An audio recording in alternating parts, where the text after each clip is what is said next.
Hello, everybody. We are going to look at some international affairs involving the U.S. So, first, let's flash all the way back to January 19th, where a U.S. airstrike in Somalia killed 3 terrorists, and somehow no civilians were injured. And a lot of people on the right, and perhaps some people on the left as well, would say, oh, well, this is great because we're killing terrorists. What do you think about this, Non? Um, I mean, I guess in the short term they can justify it in this particular case, but I mean, like we've set a precedent for the war on terror in the past 20 years that it's okay to just go into other people's countries and take out people that we presume are terrorists. And maybe that works in some cases for the benefit. I don't know the exact facts of this story, but a lot of the times it turns out that a lot of civilians die and stuff. Luckily, no civilians were killed in this incident, but I mean, like, it just seems like further justification to continue these awful things that we've done in the Middle East and such. True, I'd agree with that. And also, to point out a little contradiction, when we talk about immigration, right, we should have lenient immigration laws. We should have an easy path to citizenship. A lot of people's rebuttal will be, oh, well, we should focus on people at home first. And then we can say the same thing here. Like, why are we spending money and resources to conduct airstrikes in Somalia when we have people at home that are starving and can't pay for stuff? And their rebuttal to that will be, oh, well, we're killing terrorists. And it's a little bit of a fallacy there. So Exactly. next, People aren't principled on that issue. definitely not. So now we're going to take a look at a Twitter account called Halgan Media, which is a media news sort of independent source that focuses on the Somali Peninsula and war crimes. So, about a week and a half after we did the airstrike, sources say that we did a drone strike again towards the same Al Shabaab terrorist group. And again, drone strikes, airstrikes under Biden. What's going on here? What Oh, is going on indeed? it's almost like we couldn't have predicted that a It's war hawk almost would do like we just hawkish things, continue the same things. no matter who's president. Same thing. Okay, so that was kind of obscure. This you might know about.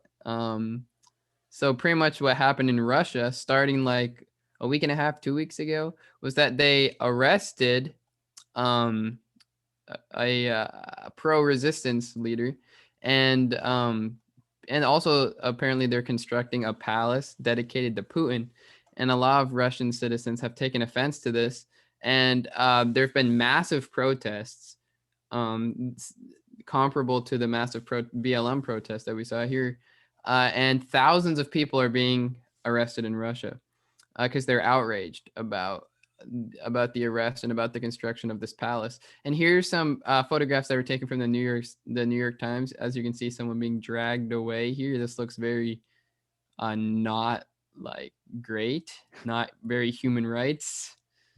Does not We've look got very human rights indeed. no, and we've got some grabbing here. We got some hand holding with the nightstick. We've got a little. This is a nice scene. People on their phones being very involved. This guy, of course, it takes 4 people to take this man away for some reason. He's being slammed against something, and there's like 7, just like, oh, make sure this guy's not a threat, and he looks in pain. And then yeah, we've got some masks, some no masks. Non, what do you think about the Russian protests? I mean, I think that kind of ties into the next topic as well.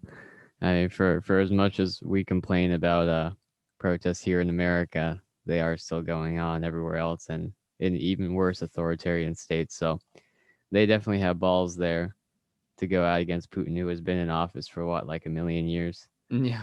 pretty much dictatorial in Russia. So yep, Mm. those guys definitely have the balls. So we're gonna Okay, I'll switch stop over sharing. now Yeah. to talk about something that has not been talked about in a while. Hong Kong protests. So apparently, the UK opens a new visa route for Hong Kong citizens, and basically it was because like China stopped recognizing a lot of these people's like identity and passports. Hong Kongers, Hong Kongers, Hong Hong Kongers, British national overseas passports. we're now accepted in mainland China as proof of identity. So yeah, I mean, I guess that's good, and it's good that it's coming back in the news cycle. So, in addition, one other thing to talk about that isn't necessarily related to protest or U.S. foreign affairs. Apparently, the EU was going to halt exportation of COVID-19 vaccines to Northern Ireland, but then the UK got really irate, so they reversed that decision. I didn't even know that they did this in the first place. This is the first time I heard about it, so that's kind of whack that they would just like stop exportation for political matters. But yeah, that's basically all I have at the moment. Is that all you have? Yeah, that's good, man. It's good All stuff. right. This great stuff is happening in the world now. Well, we're doing all COVID and lockdowns and protests. Very, very good year. It's Oh yeah. almost like it's 2020 once again. All right, cool.